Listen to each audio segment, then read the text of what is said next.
আমার অভিনয় জীবনের শুরু নতুন পরীর মাধ্যমে। আহ, শিশু শিল্পী হিসেবে গোল্ড কাপ পাই, তারপরে আসলে যাত্রা শুরু হয়ে যায়। এখনো পর্যন্ত যাত্রা চলছে আর কি। সময়ের সাথে পছন্দের কি কোনো পরিবর্তন এসেছে কিনা? সময়ের সাথে পছন্দের কোনো পরিবর্তন ওরকম আসেনি, তবে একটা জিনিস হয়েছে যেটা শুরুতে আসলে আমরা যে ধরনের চরিত্রে অভিনয় করতাম সেটা গল্পের পরিবর্তন হয়েছে, পার্সপেক্টিভ চেঞ্জ হয়েছে, অভিনয়ের প্যাটার্ন চেঞ্জ হয়েছে।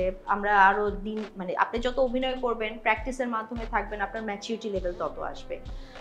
বাট একজন অভিনেত্রী হিসেবে আমার কাছে মনে হয় যে শুরু থেকে এই পর্যন্ত ডিফারেন্ট ক্যারেক্টার করতে আমি পছন্দ করেছি এবং চেষ্টা করেছি বিভিন্ন রকম চরিত্র দর্শকদেরকে উপহার দিতে। এখনও সেই চেষ্টাটাই করে যাচ্ছি। সো ভবিষ্যতে আমাকে যতগুলো চরিত্রে দেখা যাবে হয়তো বা ডিফারেন্ট কাজেই দেখা যাবে, ডিফারেন্ট চরিত্রেই দেখা যাবে। সময়ের সাথে নিজেকে তাল মিলিয়ে অভিনয়ের দক্ষতাকে বাড়িয়ে নেওয়াই হচ্ছে অভিনেত্রীর কাজ। সো এটাই আমি করার চেষ্টা করি সবসময়। আপনার প্রথম অভিনীত চলচ্চিত্র third person singular number shooting অভিজ্ঞতা কেমন ছিল? আসলে প্রতিটা সিনেমার অভিজ্ঞতাই আমার কাছে মনে হয় প্রথম সিনেমার অভিজ্ঞতা মনে হয়, কারণ আমার জীবনে সিনেমার সংখ্যা একটু কম, কিন্তু অনেক ডিফারেন্ট ক্যারেক্টার আমি প্লে করার চেষ্টা করেছি, ডিফারেন্ট স্ক্রিপ্টে আমি কাজ করেছি সিনেমার ক্ষেত্রে। সো প্রতিটা চরিত্রের আগেই আসলে আমাকে প্রিপারেশন নিতে হতো, অ্যাটলিস্ট 1.5 থেকে 2 মাস আমি ওই চরিত্রের জন্য প্রিপারেশন নিতাম, তারপরে আমি শুটিংয়ে যেতাম।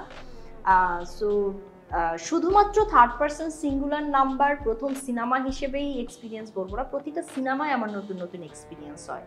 তবে হ্যাঁ, বড় পর্দায় আমাকে দেখা যাবে, ওই এক্সাইটমেন্ট আর একটু বেশিই ছিল। সব কিছু প্রথম থেকে একটু এক্সাইটিং হয়ে থাকে এবং শুটিংয়ের সময়ও অনেক দিতে হয়েছে, অনেক লম্বা সময় ধরেই শুটিং করেছিলাম। So that was a memorable time for me.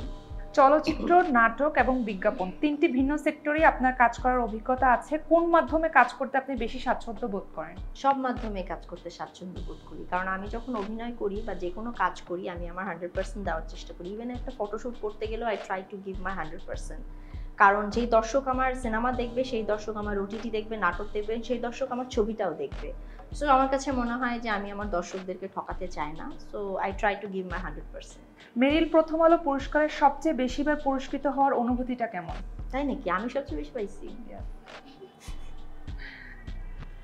আলহামদুলিল্লাহ। প্রযোজনায় কি রেগুলার দেখতে পাবো আপনাকে? পথ চলা কিভাবে শুরু হলো, এটা আসলে অনেক বছর ধরেই আমার প্ল্যান ছিল। প্ল্যান ইন আ সেন্স, আমার স্বপ্ন ছিল যে ক্যামেরার সামনে আমি কাজ করছি, একসময় ক্যামেরার পিছনে অ্যাজ আ প্রডিউসার হিসেবে আমি কাজ করব, not as a director. So producer হিসেবে কাজ করার স্বপ্ন আমার অনেক আগে থেকেই ছিল এবং ফিউচারে ইনশাল্লাহ কিছু ভালো প্রোডাকশনে অবশ্যই আমি কাজ করতে চাই অ্যাজ আ প্রডিউসার হিসেবে। একজন অভিনেত্রী, স্ত্রী এবং মা হিসেবে আপনি কিভাবে নিজের ডেইলি লাইফের ভারসাম্য বজায় রাখেন? যে রাধে সে চুলও বাঁধে, যে পারে সে সব ক্ষেত্রেই পারে আমার কাছে মনে হয়। আর আমার কাছে আরও একটা জিনিস মনে হয় যে একজন মা অনেক কিছুই পারে, অনেক কিছুই তাকে করতে হয় এবং সব কিছুর সাথে সুন্দরভাবে অ্যাডজাস্ট হয়ে যেতে পারে।